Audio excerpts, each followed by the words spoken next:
recorded live from Random Secret Studios all around Philadelphia, the Delaware Valley, and even inside the bubble. I'm the Capo. He's the Prez. And this is Sons of Ben, the pod. Ladies and gentlemen, boys and girls, even Adam and Devin, welcome to episode 27. This week's guest, we probably should have pushed this back 1 week to correlate the numbers in the episodes, but it would have been really nice if you did that. Wait, you didn't tell me what athlete was number 27? You know what? Did you not get one this week? I didn't even look for it because okay. On this week's episode, Adam. Yes, sir. We've got a native of Indianapolis, alumni of the West Virginia University, the 35th pick in the 2012 MLS Super Draft. That's probably when the draft was super, not now. The Union all-time minutes leader, the man that's got 200 starts for your Philadelphia Union, someone that is Harvard educated, not that fake Matt Freese Harvard, but the real Harvard educated. Oh, damn. Leader for the Black Players for Change, as well as the only human being to never, ever get nutmegged by El Seno. We've got one Mr. Ray Gaddis as our guest. Thanks for coming on, Ray. I appreciate you guys. That is a resume. That is a resume. And luckily, El Seno doesn't listen to the pod because he'll probably be on a mission now the next training session. You know his sister. Oh, for sure. That's my guy. Yeah, that's my guy though. But no, Ray, thanks for coming on. It's a true pleasure, and again, congratulations on 200 starts. That was that's amazing in this day and age. So congratulations on that, and great game last night. The city was, at least the Philadelphia Union soccer community was on fire, and I didn't get to bed till after 2:30 just thinking about the game last night. So great game. Oh man, we appreciate it, man. Glory be to God. Give me the opportunity to play for a wonderful organization, Philadelphia Union. I say this all the time. We got some of the greatest fans. You know, seeing the reactions, everybody staying up late night, even during the weeknight, was exceptional. You know, again, shout out to the home front. You know, everybody rooting us on back at home. We really appreciate it. It's really pushing the team going forward, especially in these first two games, and establishing ourselves in around the 16. We just want to make everybody proud back home. Well, you're doing a good job, and all you got to do is take care of O-Town on Monday and take that number one in that in Group A. So that's great. Talking about last night, you know, team almost did a thing. You almost caused a stir. You know, I know other pods have always asked you about it, so we won't go too much on when the goals coming. But I think this season you're going to have more goals than Chicharito. Hey, next subject. The only question was I just wanted to know, was that a shot or was that a cross last night? It was a cross. You know, the coaching staff asked me. Yeah. That's what I thought it was. We were looking to end the game. Definitely wasn't a shot though. I would tell you straight up though. It was a cross. Okay, cool. No, because the where we were sitting we were at the stadium, and the angle we had at the television gave us it was very weird depth perception. So when we saw it, I was just like, oh no, here it goes. It's like all of us held our breath for half of a second, and then it was like, wait a second, that might have been a pass. But no, okay. All right. That was all my curiosity. Yeah, and then I guess you saw out on, you know, social media, Twitter, ton of output, ton of love for you for your 200 start. I saw a lot of players, past and present, so I just wanted to get your reaction on getting that. Even apparently your road roommate gave you a shout out, Warren, for your 200 start also. Oh man, it's a blessing. I think that comes with being in the lead and longevity and building relationships with even players that's not on your team. And real recognizes real. That's something that I love about Philadelphia and the people of Philadelphia.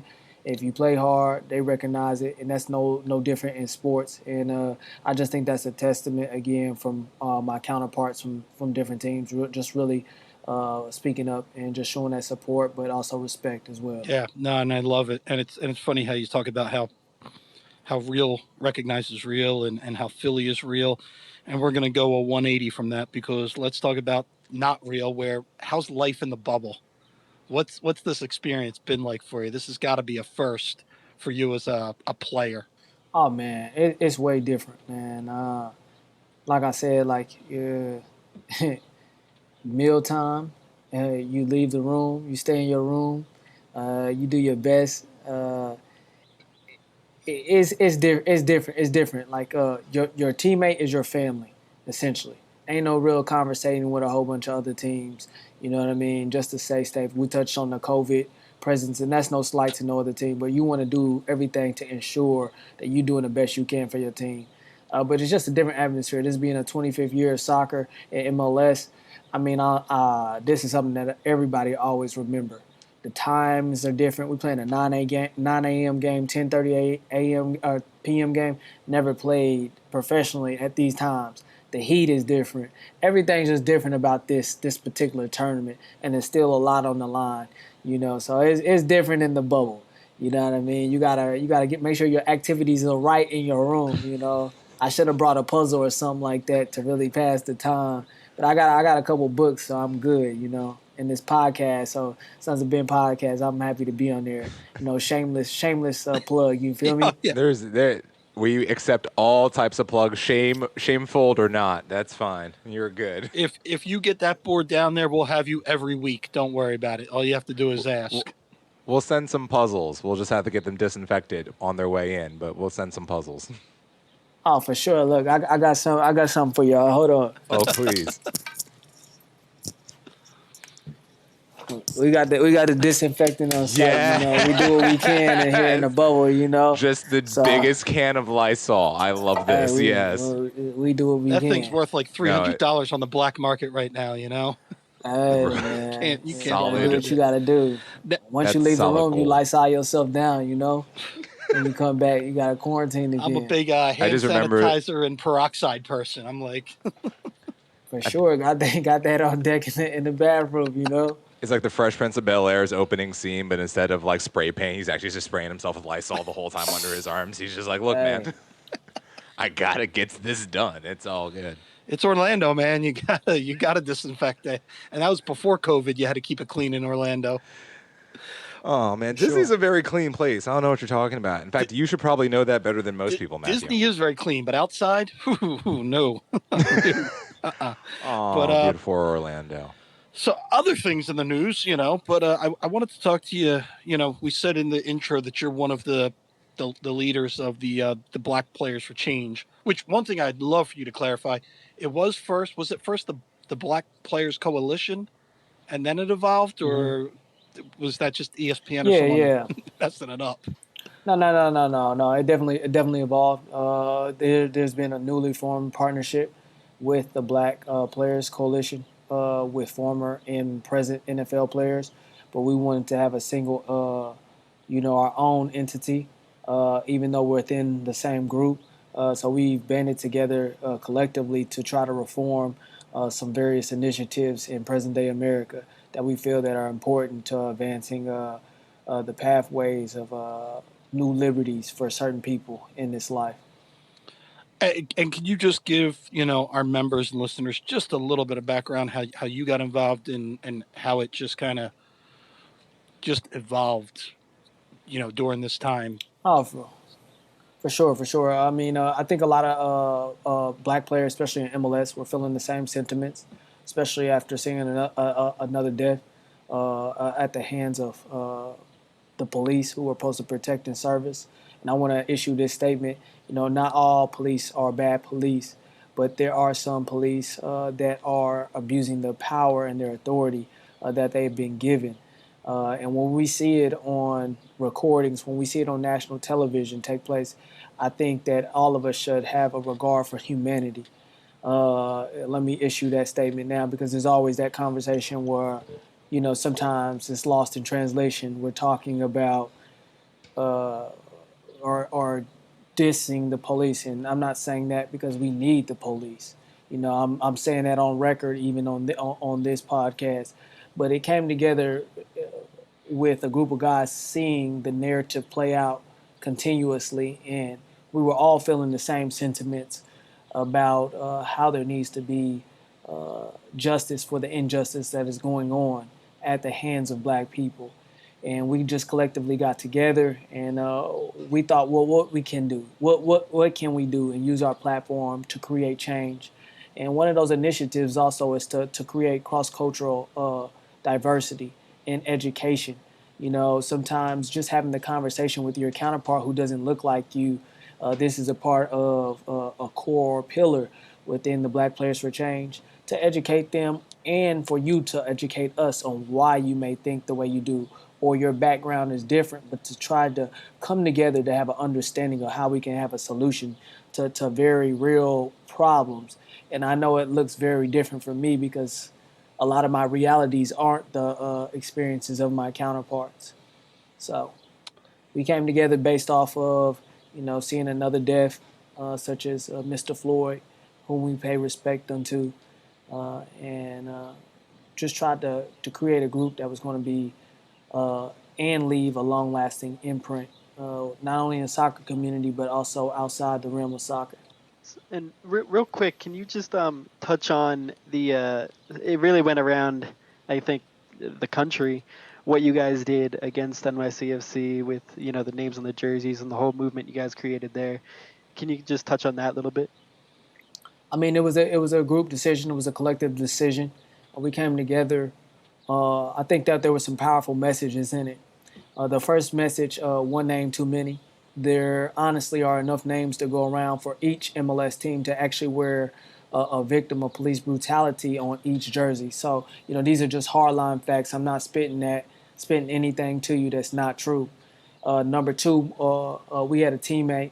You know, I'll let him choose to speak up about it, but I think it's pretty public. Mark McKenzie had a beautiful message, one name too many, meaning we need to put a stop to the initiative of seeing, and I say initiatively because I say some stuff is premeditated, you know, about what's going on. And I think that spoke loud and clear. But for our team to be in solidarity, we have 12, I think it's 12 countries represented uh, among our team and show the solidarity. We're also showing that there are people of other cultures, other diversities, other backgrounds that really understand the severity of what's going on in America. Yes, they play for the union, but we asked them if they felt comfortable with it, and they said yeah. And the initiative was to further the conversation, but to use our platform. And we weren't trying to offend anyone, but we were trying to bring light to the situation even more. And I do believe we made a statement, not just in America, but like I said, we have 12 different countries, if more, on our team that are representative, that the message is being pushed across the world. And it shows a lot about our team because we also have a captain, Alejandro Bedoya, who was already talking about gun control, which is a major situation. So you're saying that your team, you should be proud of the people that are that you support on this team, that you have conscious, you have woke, you have educated members. And that was a big part of the initiative too, was every player was to be educated on who they were representing, or we were to do some background about the circumstances that take place. So we've had our own sense of like race reconciliation within our team to have a dynamic conversation to help educate everybody, like I was saying. I wanted to touch on that for a second because I remember last season, you and I remember Fafa and some of the other African American members of the team were big on teaching. Was Freeze and Aronson about a new African American person of prominence almost like every other week or something. I saw it was on road trips and stuff like that they had to like almost do like a book report, if you will, kind of on a person. And I thought that was really kind of a tremendous kind of thing because, especially with how like our normal education system only teaches us so much about these people to begin with. Right. But with a lot of these kids, they're put in these situations where they're playing travel soccer, they're put in academies and they're not getting a very they're getting a great education, but not necessarily a comprehensive one. So there's a lot of gaps that can be left out, especially when it comes to the meat and potatoes of a lot of these kind of conversations. So I thought that was really kind of tremendous and kind of showed the character of this team to begin with, that not only did the players felt comfortable teaching the younger kids, but that the younger players felt very comfortable receiving that information and talking about that information. I thought that was really tremendous. And let me say, it really started, and it was only in the process of Black History Month because, oftentimes, me being an African American man, we're taught so much of American history, but sometimes I know this, this is what I believe: history is one sided, and there were also other various things that transpired in America, but we don't choose to highlight some of the things that really uh, are happening in America. But and I said this earlier, it's not them just being educated.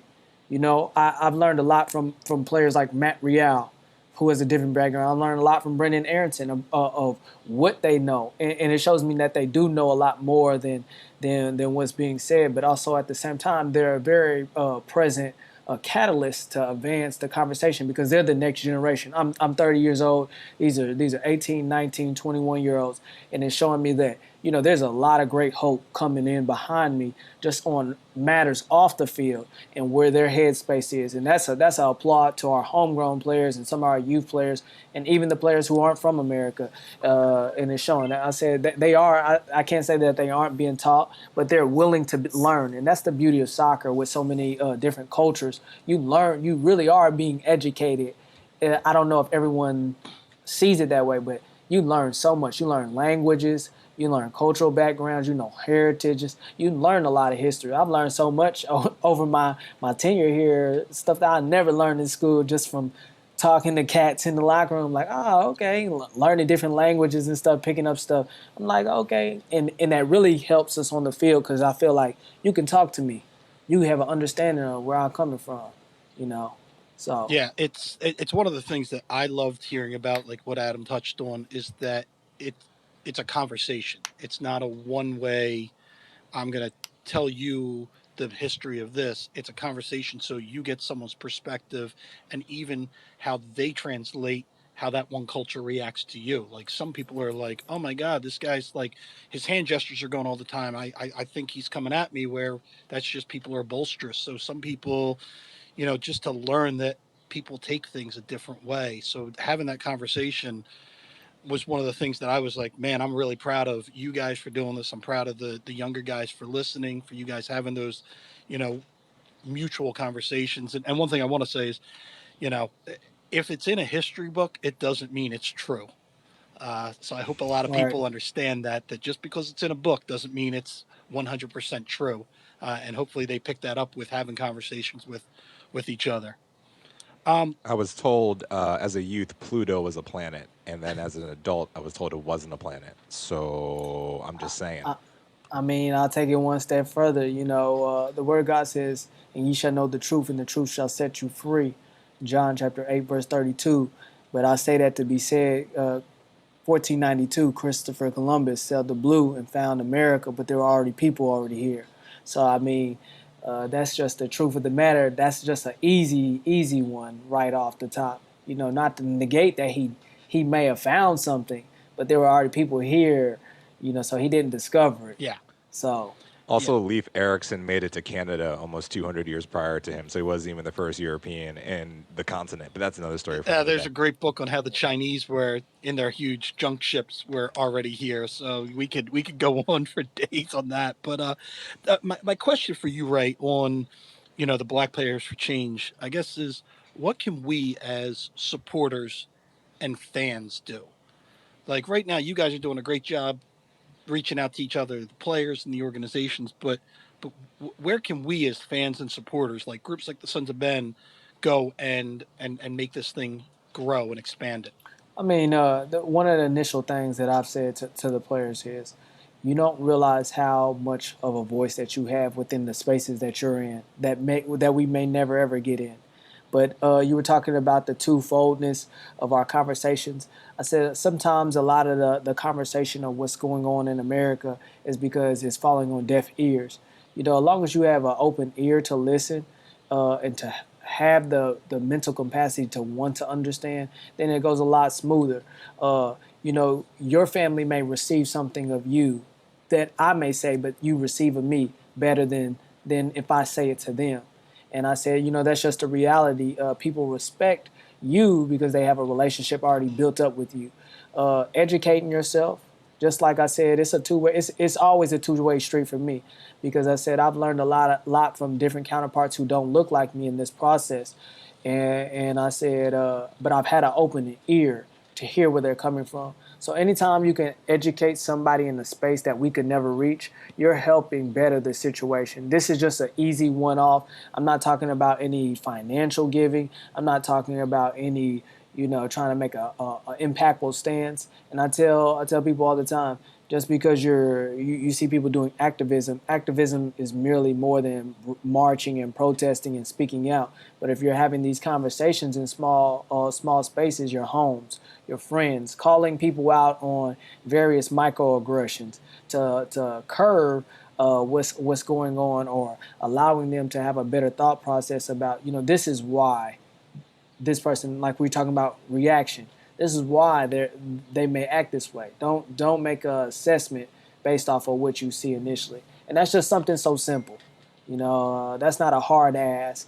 That's just you having a real conversation with people in the various spaces that the Lord put you in to talk about, these things. That's one of the things I found super important to me, because like I grew up in what I would say is a really, really diverse area, but it wasn't abundant in African Americans, especially African Americans who kind of grew up like myself. So I've always felt, even though it can be an exhausting process, that I must speak and I must talk and I must have conversations with people, because my conversation, you don't want to put that level of hubris on yourself, but that one conversation can affect someone. Me reaching out to someone can possibly change their perspective on something that they had previously. And on the off chance that that works, that to me is worth the labor. So I Right. find that really, really important, that in all walks of life, because we understand that there's a lot of uniqueness within every community. People talk about the black community. The black community in America is 37 million people. There's 37 million African Americans in here. That's a lot of people. That's a lot of different people. And that is not a one size fits all kind of category. So having Right. those types of conversations helps you realize that's not really in one size fits all category. Yeah, and change doesn't come merely with one person or one demographic. So I want to issue that real statement, because I said change has to come from a collective body of people. I was marching in Indianapolis for reform for excessive use, and also to mandate. Indianapolis is the largest metropolitan city that doesn't mandate body cams. So there's no evidence. So I mean, it's not a hard ass. This has nothing again to do with maybe the police officer, but we would like more footage of the things that happen. Indianapolis should not be in the same conversation with the likes of a New York City, a Chicago, a Dallas for fatal shootings. I'm giving you the stats for the size of the city, and what you're saying is so true. And I said the one thing that I'm getting to is it was a rainbow coalition of people that were helping evoke change, because change doesn't often come through one type of person. But I've seen the voices of so many people march arm in arm with me to really get this bill to be passed through legislation, or to even be presented, because it hasn't been passed yet. But I said change comes from a collective body of people, not just one demographic. So I want to say that. Yeah, no, can't agree more. And I try to have those conversations with my friends where you know they're like, "What do we do?" I go, "You have to use your what is called white privilege to help people making these changes to have those asks. That there are things that don't affect my 9 to 5 day, but they affect other people in the same country I live in, and that if my voice can help get the wheels rolling, then it is part of our duty as citizens to make that happen or to lend your help. I wanted to ask you about these. I don't know if you can see. We recently Yeah. talked to your buddy Oscar about these, and he said you were one of the guys that was all about when he saw the design for the shin guards that I guess every MLS player is wearing at the tournament right now. A big body of players are wearing it. I think it unites people. It's a simple gesture to unite people. It shows solidarity too across the league. Like I said, we're one team, but when you see people doing like this, as you can see, it has the different shades of pigmentation of people on there. But it's not just for one collective group. And I think it was a smart gesture to show this is something that we all need on the field. But it shows our solidarity in Major League Soccer to show that the people are aware, the players that do wear it, and they support what's going on right now. So for me, I mean, it was a huge thing. I thought it was a brilliant idea.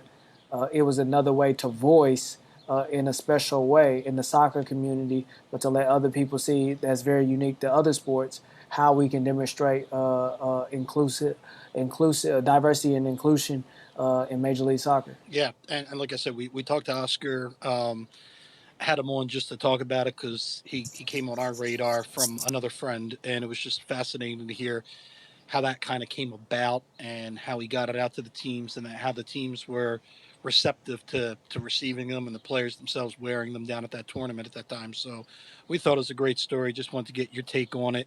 How close are you to dinner time? You have to go soon or? Yeah, I have to go now. But Yeah, it's I about actually have a pair right here too to touch on what I was saying. I got my own pair right here. Wow. I've been wearing in the game, and I said it really has a unique message. And I want to, again, another shout. I want to shout out to Mitchell and Ness first and foremost, but also I said enough is enough. It has some very simple messages on there. Taking a knee on racism. It shows a unified front, and it's just very simple. Like I said, a message isn't too much that's overwhelming for you to get. I mean, racism is racism. Call it out when you see it. So that's that. Yeah, well, Ray, thank you so much for coming on. When we get back, well, good luck on Monday, of course. We're all going to be up 8 o'clock waiting for it. So congratulations on 200, and we're looking forward to seeing when you get back here. Oh man, we appreciate it, man. Thank you guys for having me. I love the Sons of Ben. You guys have been an integral part of my career. All the chants, all the love, the banter. Even from far away, we can still feel your presence down here in Florida. So we thank you guys for staying up in the late night. We are pulling for you and praying Thank for you, you man. guys. Stay safe down there and make sure you keep washing your hands. For sure. Appreciate Thank you, you Ray. guys. Thank you, man. Thanks, Ray. All Thank right. you. All right. Well, hey, we wanted to thank Ray again. He is off to team dinner to have dinner with the boys and to further celebrate that big win over Mr. Beckham and his cronies, and of course the referee. So man, they were battling like 12 or 13 people on that field. But wanted to thank Ray for that. Real quick, remember Beer the Pod. We got yards, we got 2SP, we got the Larimer. So support those guys that support us. I think I got a yards, Adam's got a yards, and Devin's drinking a diet tab or something. I don't know. I Tab? got the old water. No, pause. Tab? Yeah, that's a Why don't throwback. we just call it RC Cola? Like, what are we doing I've been here? looking for the RC Cola, man. I don't know. But Tab? SOB News. Adam, we've got viewing Yeah. parties. So Monday we'll get it Yes. out there, but I know the Larimer's going to do something. I'm sure the stadium, Kildare's in Westchester, and we'll find out if any more. Check Sons of Ben social media. We'll let you know who's having viewing parties. If you own a business and you want to do a viewing party for Monday, just reach out to us. You can get my info on the sonsofben.com, and we'll be happy to promote it. Drunken Union Zoom Friday, and I think both of you guys missed last Friday. Do I you did. I do you did. know who came on? I heard Jimothy. Yeah. Mr. Jim came Friend of on the to pod. drop some knowledge, and it was interesting. Is this the best time for me to drop the fake Jim Curtin quote, Devin? Oh, please. I mean, we got to do it. It's a segment at Now this I'm point. gonna let you guys choose because I prepared two fake Jim Curtin quotes. Of course you did. There's Oh. one about Miami and Orlando, or one about Ray Gaddis. Give me the Miami Orlando. Yeah. I don't even want to know what that was. I'm concerned about the other quote. So let's just do the Miami Yeah, one. so Jim was asked after the win last night about Miami, what does he expect after that win and what's going to happen with Orlando. And Jim basically just said, well, after we beat Orlando, that means we own the state of Florida. So as soon as the tournament's over, they're going to cut the top of Florida off and push that white trash right down in the Caribbean, he said. So that's what Jim said about beating Miami and Orlando, that the Union will then own all of Florida. So I'm see you later, actually Florida. really happy. I'm happy we didn't go with the Ray Gaddis quote. Can't even Yes. imagine what that one As would a have been. classic. No, but You're here's the curious thing. though, and aren't you? it's ever so gently, but not enough. The thing that I find fascinating, though, is like I think it was whatever paper is out of Fort Lauderdale.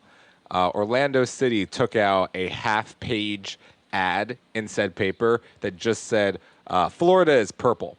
And I just sat there and thought to myself, that doesn't really slap the way you think that slaps. Like, Florida is purple. Like, I mean, look, I like the color purple. Big fan. Also, big fan of the play, The Color Whoopi, Purple. yeah. But here's Oprah. the thing.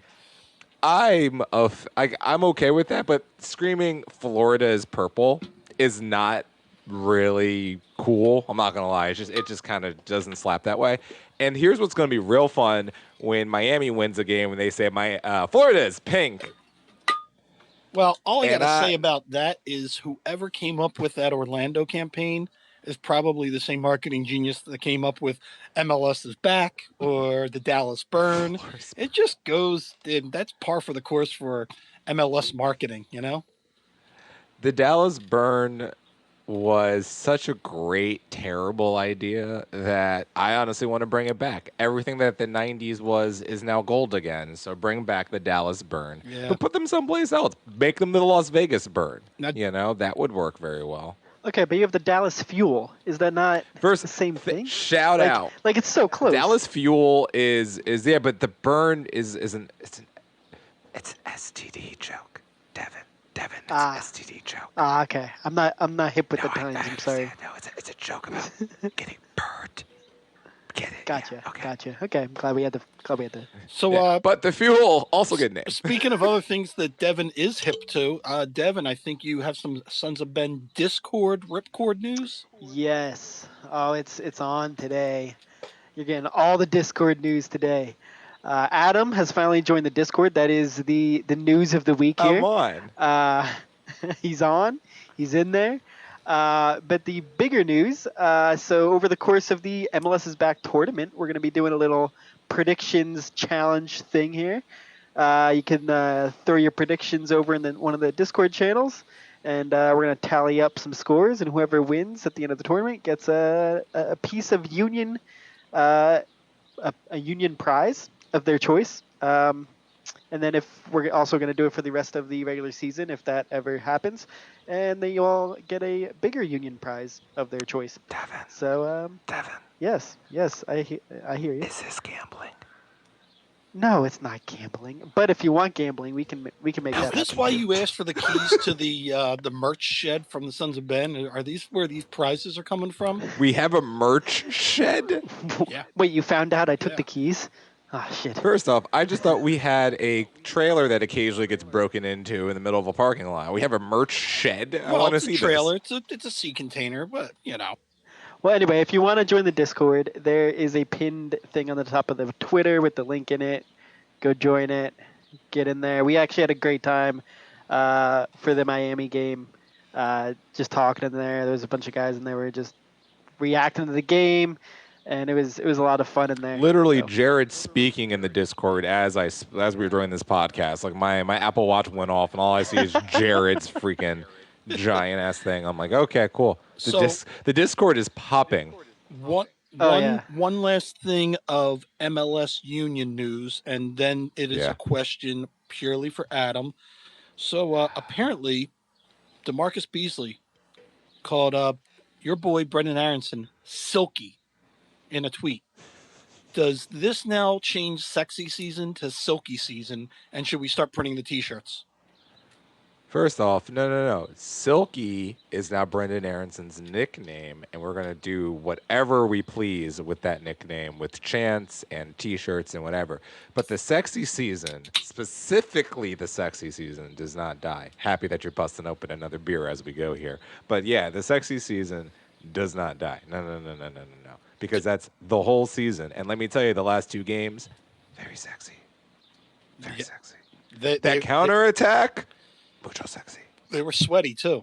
They were sweaty. Very sweaty. Oh, like so here's the thing, and I had a couple of people question like why were you doing this at 9 and then 8 and then 10, and I'm just like, so you've been to Florida in summer, right? Yeah.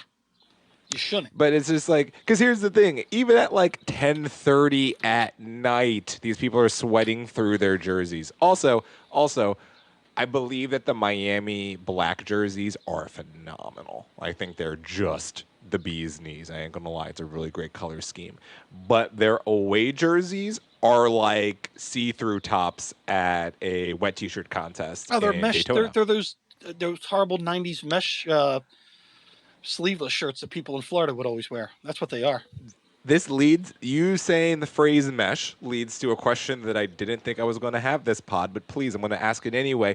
Do you believe Cincinnati now has authentic jerseys? Because famously last season, they were playing with replicas.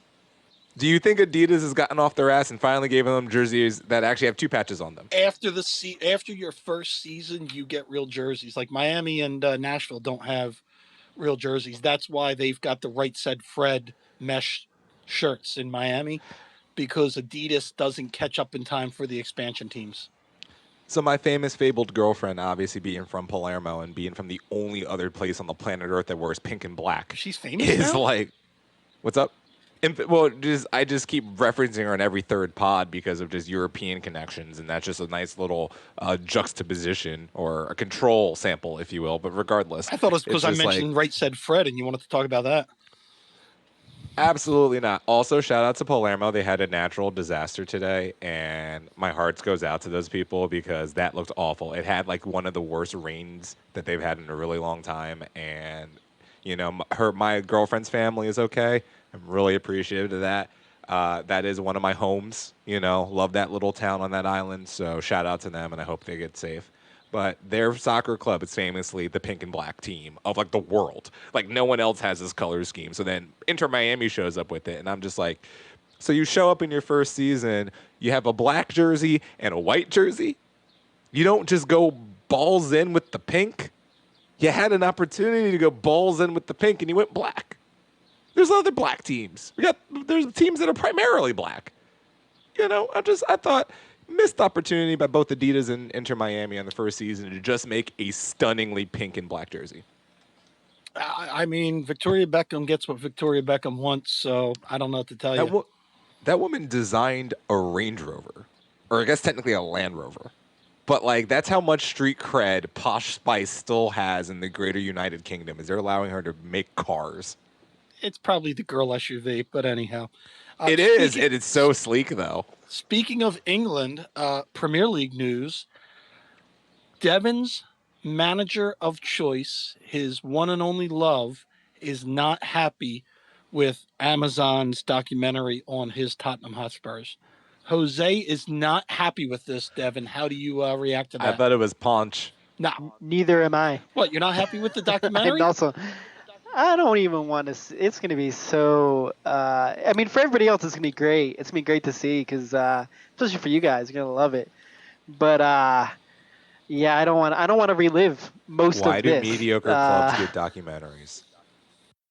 Because people love sad Drama. Stories, Adam. Like what? Like here's the thing. Like Sunderland was interesting because of they're a cluster fire. So that's interesting to watch them be like have their fans fire that cluster fire. But like Tottenham is just a delightfully mediocre club now. So why are we giving them documentaries? It's like making a documentary about like Columbus. No, they actually have. Speaking of clubs that need documentaries, have you seen what's going on at Wigan? And that whole thing that's going on. Have you seen that? There's going to be no Wigan soon. Is the answer to all of this. There's going to be no more Wigan. That needs a documentary. That is going to need a documentary. It's just absolutely horrible. By the way, shouts out to you guys actually beating Tottenham today.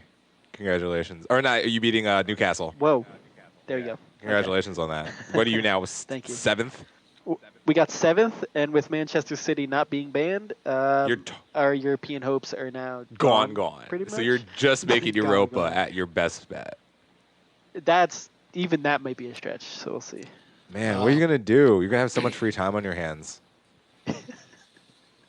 We're gonna win the league next year. But my boy, son, he scored again because he's the only person in the Jose Mourinho era that's actually like performing. Like he's just like, no, I'm still great. The rest of these guys are kind of awful. But here today it came out they're close to signing another South Korean center back. just to hang out.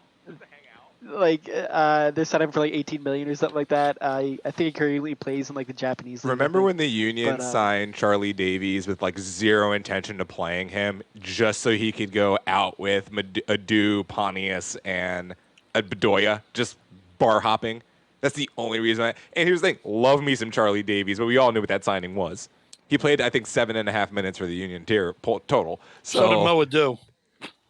Oh, but he at least scored a goal that was really like the irony of Mo Adu possibly scoring the greatest bittersweet goal in the history of the Union. Now, when you guys were watching the FS1 coverage with Mo and Alexi Lawless, were you secretly hoping that Alexi was going to give Sons of Ben the Pod a shout out during that? Because I was sitting there waiting the whole time. All I could think of was his story about Mo, and I couldn't get that picture out of my head about him. I was wondering if that was the shirt he had on. I was like, is that the shirt? I wanted to see the ankles. Yeah. I wanted to see Mo Adu ankles. I didn't get that. Also, let me talk to you, Alexi. That yellow tie was gauche. Please put that away. That was he was wearing an all black suit and this like metallic yellow tie, and I'm like, there is never. Who dressed you today, sir? Like, you go and talk about Mo Adu, at least look like a decent human. That was bad. Now, yeah, I said that, Alexi. I only have one more thing to mention because it ties into the fantastic knowledge that I have of Disney and how unfairly the MLS is treated compared to the NBA. Adam, have you heard about the perks that the NBA players are getting, but not the MLS players? Okay, so here's the thing. And me, biggest supporter of the MLS that could possibly exist. The National Basketball Association is the second largest revenue sport on the planet Earth. So yes, they're probably going to get a couple more pieces of caviar on the toast. Arrangements have been made to offer after-hours access to the Rock and Roller Coaster, Test Track, Expedition Everest. Ooh. They are also getting, so that's like no other humans are in the park. They get to go there late night.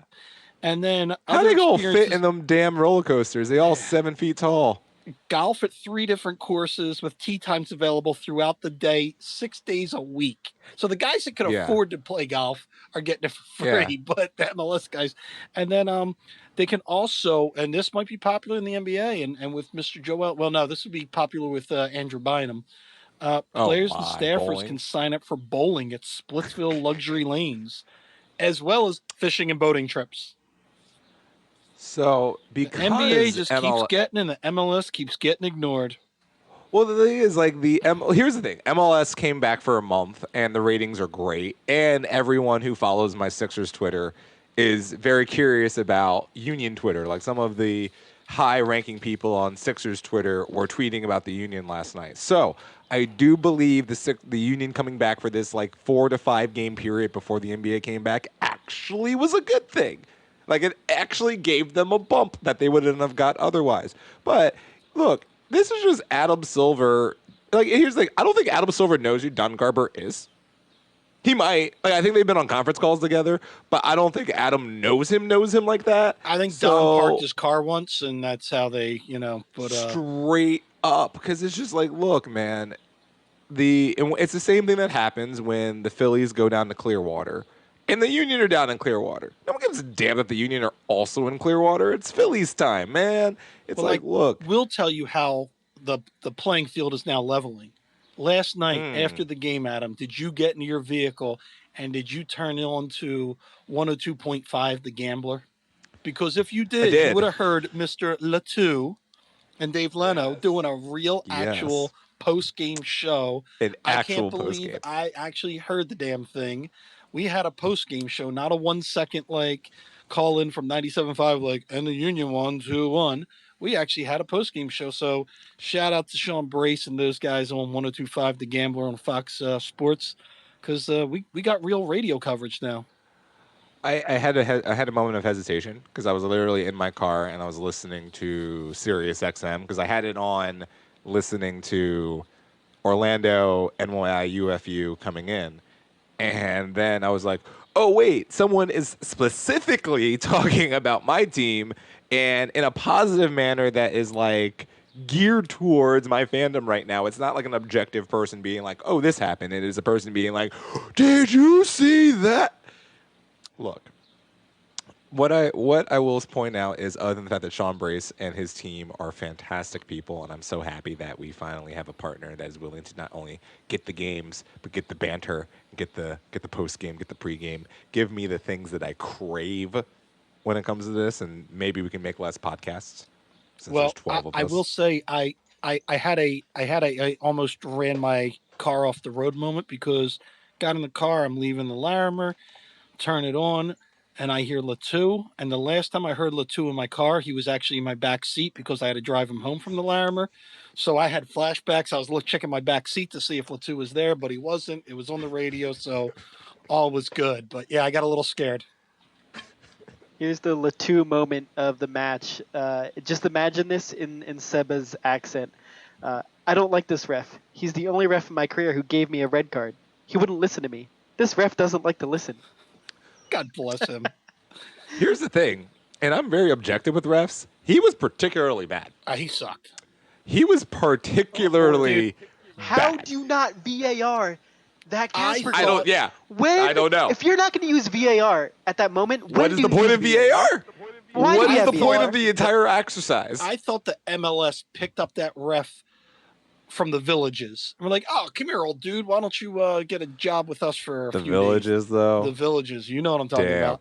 I do, and it's tragic. But here's the legitimately, like, I'm looking at this game, and it's like, yeah, fans are always like, man, that ref kind of screwed us when your team loses or whatever. And refs are humans and all that. I get this, but like, we invented a system to literally make the Kasper Shabilko thing at least a reviewable thing.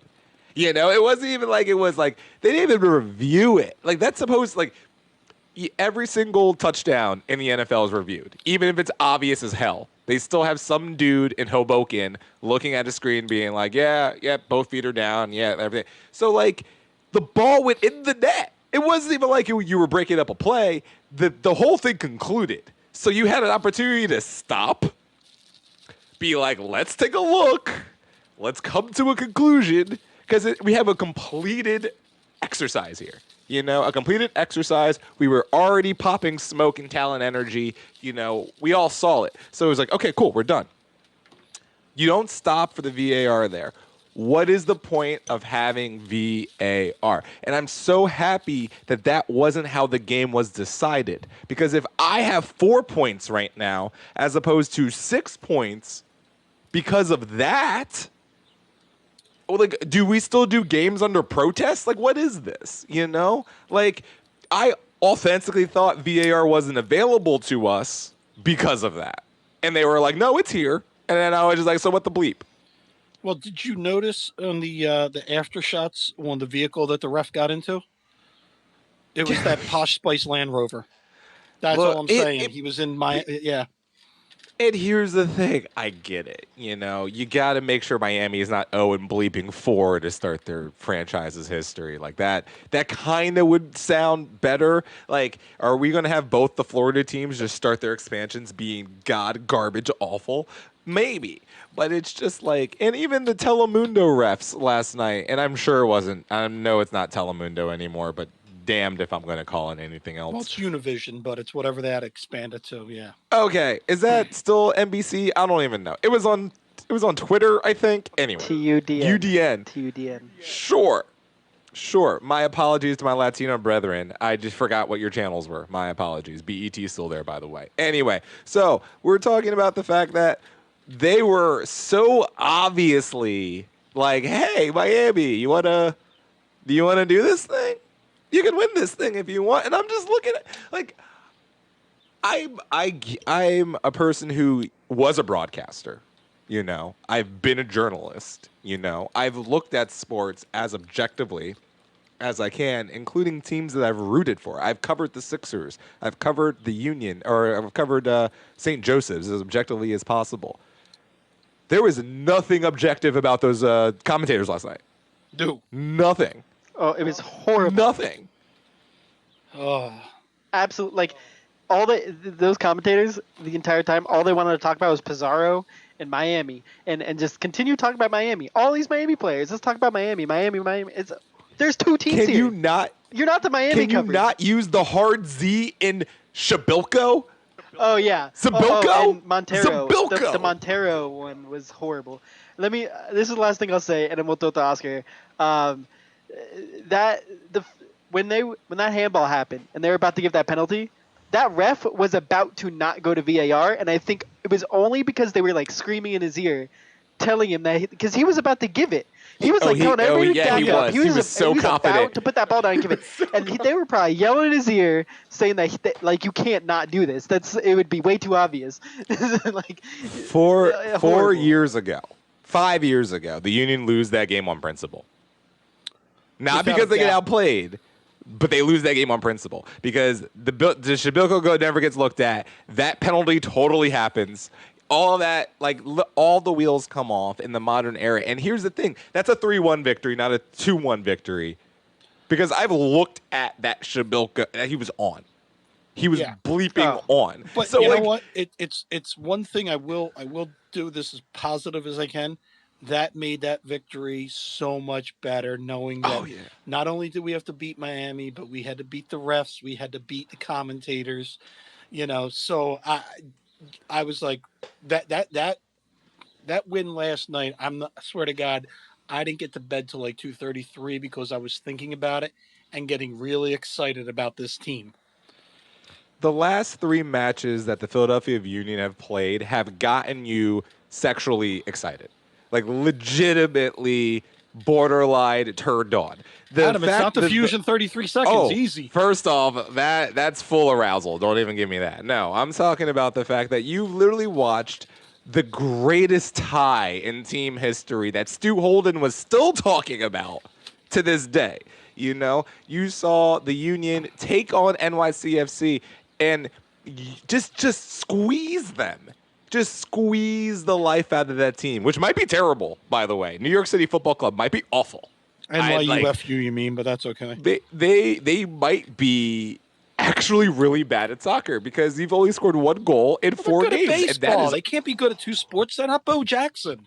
Look, are we going to really just expose the fact that without that field, New York City Football Club is mediocre? Yeah. Okay, there we go. Because I think we did. I think we just realized that the baseball field is so integral into them being halfway decent of a club. Look, man, the Union came out even last night in the circumstances of who the hell plays a 10:30 game. Ray Gaddis said it himself. Like, he's played at 10:30 Eastern, but that meant he was on 7:30 West Coast time. You know, he's never played a game that ended at freaking midnight. You're after midnight, you know? Like, halftime, I think it was 11:30 at half? This thing is bizarre as hell. But the Union came in, got all their points, move on to the next round. And if they have the audacity to just go beat Orlando real quick, that'll be just the statement of intent that I told you was going to happen in the first place. Who told you these wins were coming? Who said when the Union were going to do this that these wins were going to come? This boy right here said that. And that's because this is a statement of intent. And it's not just us that notice it, man. You look on Twitter right now, people are looking at the Philadelphia Union, man. There's eyes on this team where we get neglected in this league all the time. And now people are just like, this is they're not on any of the previews and stuff in the sizzle reels for ESPN and all that, but now they got to talk about them. So I'm loving the team. I'm loving the guys on the team. I'm loving the character. I'm loving the coach. I'm, just right now, just keep riding this, guys. I don't care what people say about this tournament. It's still hardware. We want the hardware. Bring it home. keep getting W's for the regular season. So I'm thrilled. Devin, do we have any more housekeeping, or are we going into the Oscar interview? There's no other team in this league that is a team the way the Union are Absolutely. Oh, yeah. and play as Absolutely. a team. Absolutely. No other team in the league. I'll leave Yeah. it at That you that. just from the goalie to the back four to the midfield to the front, just literally ballers. Just And the goalie straight is playing like ballers. old Andre Blake too, man. So Oh, Andre Blake yeah. 1.0 is back. Look, you have Shabilko right now, who just like he scored 2 goals last night. Dude, that Realistically, scored crossover 2 was goals Allen last night. Iverson's sick crossover. But it was so perfect, though. Yeah, it was it was just like awesome. it was that one dude that who's really good at FIFA. That if he ever gets a breakaway, he's not scoring. That was literally watching that. And the dummies by Montero, get the hell out of here with that crap, man. That was some just absolute magician crap. But it was just like, look, you got your best midfielder went to prom a year ago. Your best midfielder went to prom a year ago. By the way, He had a hand in every single the goal. best part, Every single, even the one that was called off, he passed it the to best Shabilko. part about that Shabilko goal was, if you noticed in the stands, Chicharito was taking notes. Look, man, we've had this team put an Ilsinho in, and Ilsinho was like, "Y'all do this. Y'all don't even need me. I'm just gonna draw a bunch of fouls. Y'all just do the rest for me. I'm good." Like legitimately, man. This like last night. Other than the breakdown on the goal that Miami scored, even then I'm looking at Jamiro Montero be an absolute demon possessed coming 70 yards back to try to block that thing. So I'm very encouraged by watching that. Mark McKenzie has just been a freaking lighthouse. He's just nothing gets past. He's a stalwart lighthouse. Nothing gets past him. You have 3 starting center backs right now that you just throw him in whenever you feel like it. Glesnes looked like a man among boys. It was great. A grown ass man. We were talking about this last night. If the Union ever just wanted to just go straight, close the shop and let's put McKenzie in there and let's put Warren Cravell in there. Does anyone score? Does anyone score on that fortress of human? No. The defense is the most exciting thing to me on this team. That defense is just like, oh my God. Devin, you're supposed to be keeping us clean, man. Come on. Yeah. All right, so ladies and gentlemen, we had the pleasure of talking to Oscar Reyes from Kings Pro. If you don't know, they made shin guards that all the MLS players are wearing down in the MLS's back tournament, and it's end racism. So he just was popped on to discuss with us the origin of it, and what a great guy, what a great company. Look, we're going to get a set of these shin guards autographed from as many players as we can, and we're going to give it away to, during Help Kick Hunger or one of our charitable things. So please give a listen to this and support this guy because he's doing the right things. Completely agree. I mean, obviously, my thoughts on everything during this interview. We'll get down to brass tacks about it, but yeah, this is just an initiative that it makes me really happy to support this league. It makes me really happy to support this club because, especially in Major League Soccer, the African American presence, especially in the fandom, it's weird. Some cities it's great, some cities it's not. And I got to be real. I don't necessarily believe MLS markets to us in an effective kind of way. So to see all of these teams kind of take it on their own to do this kind of stuff, and it really helps me as a fan feel a lot connected to my league and my team. All right, Devin, roll that beautiful footage. All right. Everybody, we have got a very special guest as part of this special guest pod, which is going to be producer Devin's greatest test and feat ever as an editor. But we've got Oscar Reyes, the founder, CEO, owner of Kings Pro, and he's here to talk to us about something that is near and dear to Ray Gaddis' heart and the other players. He's the creator of the End Racism shin guards that each player is wearing down in the MLS's back tournament. So we just want to give Oscar some time to tell the story of how this all happened. So Oscar, welcome to the East Coast and Sons of Ben the Pod. Thank you, Matt, and thank you, Adam, and thank you, Devin, first and foremost, for being here. It's a pleasure. And yeah, I mean, Kings Pro started in 2015, but I could take it back to when I was 10 years old and I actually started writing on my shin guards with a Sharpie. And it was more so something motivational for me, my own mental strengthening as a player. Fast forward, I'm being recruited by the U.S. national team. I eventually end up at UCLA, where I played for 4 years. And after my time at UCLA, I was in Europe, and I had this huge mastermind plan of creating this company where we give the players of all levels the ability to customize their shin guards. So we started customizing shin guards in 2015 as a company, and that's when Kings Pro was founded. Now, these specific end racism shin guards actually started because our great friend Miguel Ibarra, who plays for Seattle Sounders, he's actually playing also in the MLS tournament now. We actually were working on a project that was the Mamba project, and if you can see, I'm in my home office right now, and you see this pattern in the back. It's a Mamba pattern, and those actually were a project that we were working on with Miguel Ibarra because he was very touched by Kobe himself. So these have not come out yet. These were supposed to come out during these times, but obviously we have a global pandemic and we actually had to shut down production for some time. So these were on hold.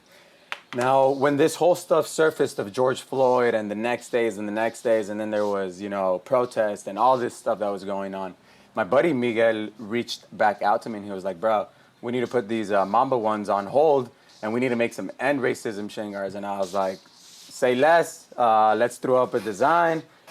And he was like, look, we have the MLS just announced like 4 weeks that we're going to have a tournament. So let's see if we can turn him around during that time. And obviously we made it happen. And I actually sent him a pair before they ever even came out. And he posted them.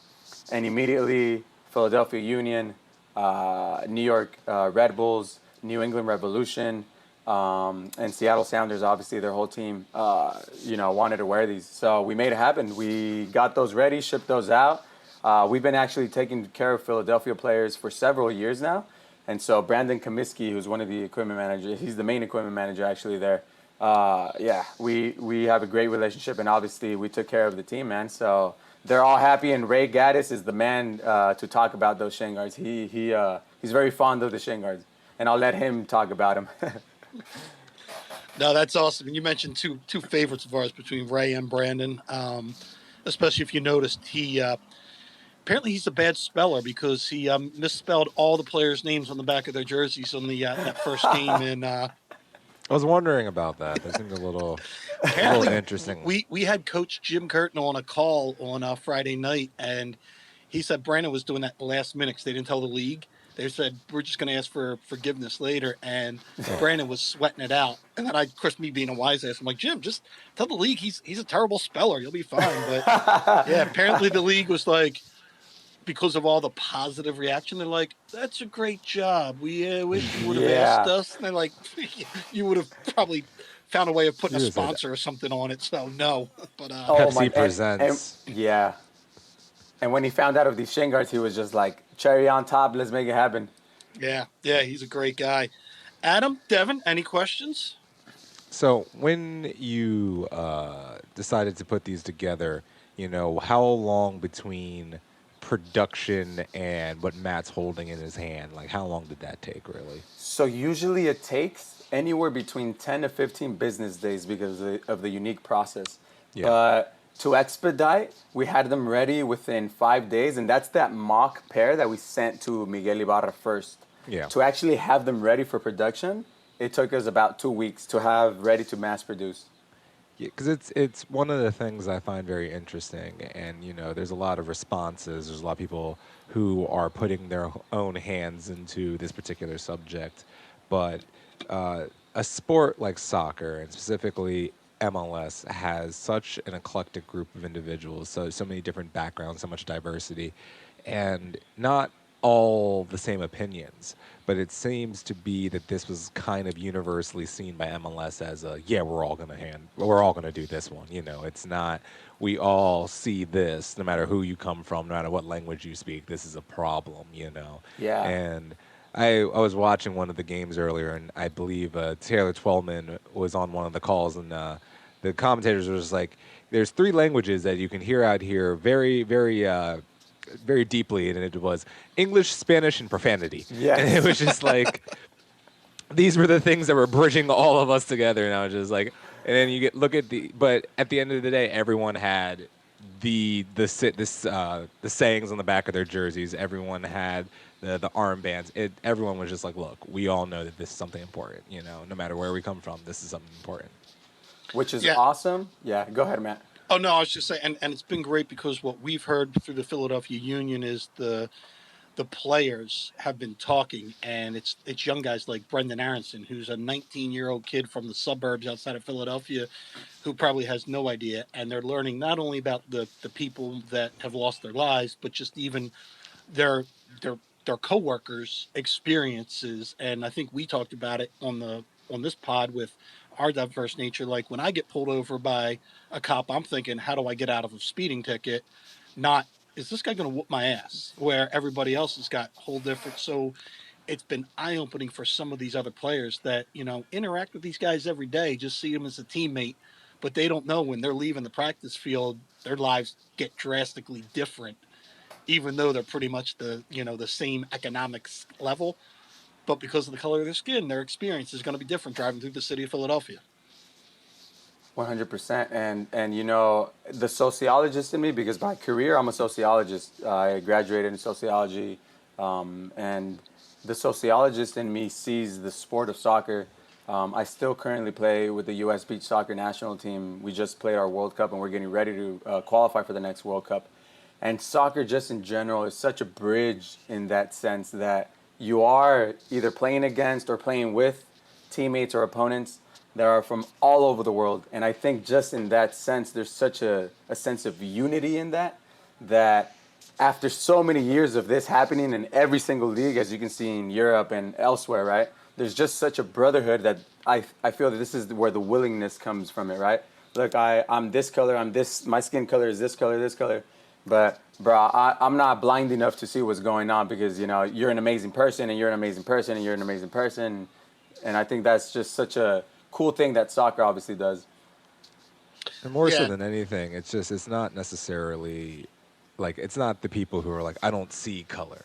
It's like, no. We all vividly see Yeah. the differences that make up all of us in this, especially in this sport. It's like all of us have different things that we're bringing to the table. So it's not like it's like we recognize the differences and those are okay. It's not that we're ignoring them. It's Yeah. embracing the things that separate us more than anything. And it's one of those things where I always get on my, not high horse, but I go, sports are important. Sports matter, because we tell people all the time, I go, there's no way in this world a Matt, a Devin, and an Adam would be in the same room together, treating each other like brothers, if it wasn't for the sport of soccer and the Sons of Ben and us guys getting together to do this pod.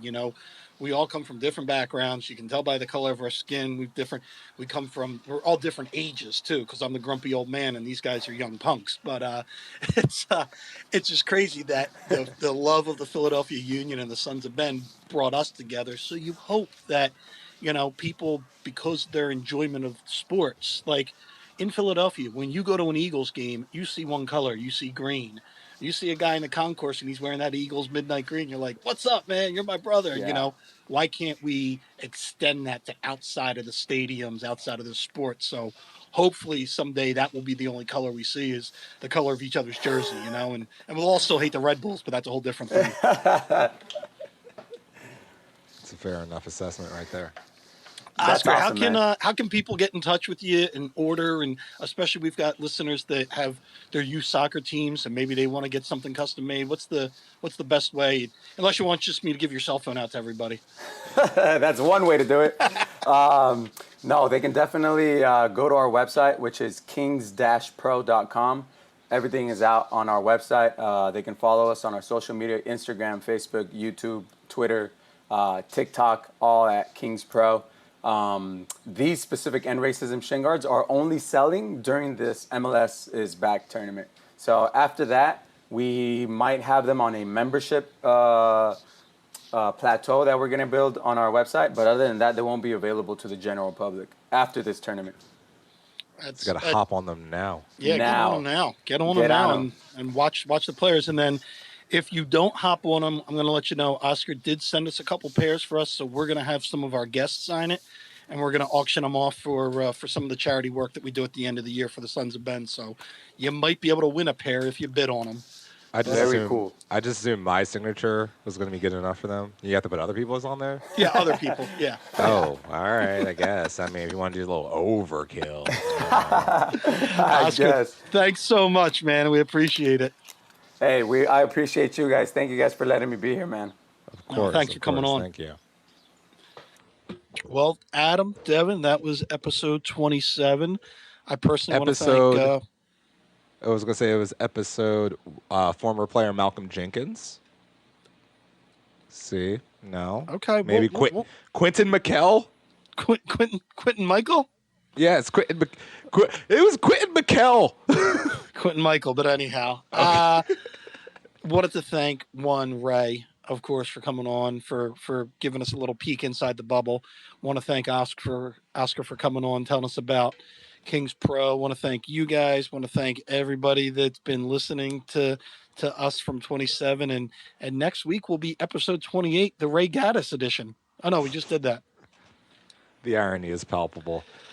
Adam, why don't you tell everybody what they should be doing? Hey guys, it's Adam. Hi, how you doing? So if you enjoyed this little listening experience that you just had, a little Ray Gaddis, a little Oscar Reyes, a little Adam Booth, and also Devin. Well, also Matt was here too. Hey, if you enjoyed all of this fun stuff, you should probably subscribe to the podcast, because we keep doing this every damn week, even if there's soccer or not soccer. But now there's we're not soccer. going away. Yeah, there's soccer Give now. in. So 2 dubs this week. Who's hype? I am. I'm sad we got to wait a week for this, but it's all good. Another pod will be out by then. Anyway, like and subscribe. Do that thing with the 5-star. Make some comments, preferably good ones. But if they're bad, it's fine. The algorithm catches them regardless. So like and subscribe, 5 stars. And hey, check out our brothers over at the various other podcasts that we've done work with. Kevin over there. We got the guys at Posts and Pints for the Red Bulls up there. And eventually we're going to hang out with the Cooligans, I'm sure, and figure out how they feel about their trash football club. And go from there. See, if you're going to do this, you got to do it the right way. You got to shout out Todd from the free kick. You got to shout out the guys from Views from the Bridge. You got to shout out the guys from Duke by the River. You got to shout out the guys from All What 3 about Doopy Points. Brothers? There's a lot of them. You mean our competitors? Doopy Brothers, one of my favorites. There's What a lot about of that them. kid? What do you mean, the competition? There's what also... what? I am Kendrick Lamar here. I'm trying to murder all these people. What do you mean? I'm trying to be the number one on the mountaintop. No, I actually shout out to Todd too, because I miss Todd. Everybody, I just want to check talk to him. everybody out in Union Pod history out there, including our boy Sean Brace and Joe Tanzi. Yeah, you guys forgot some. And the Gambler. Let's go. Everybody, stay safe out there and wash your hands. Sexy season.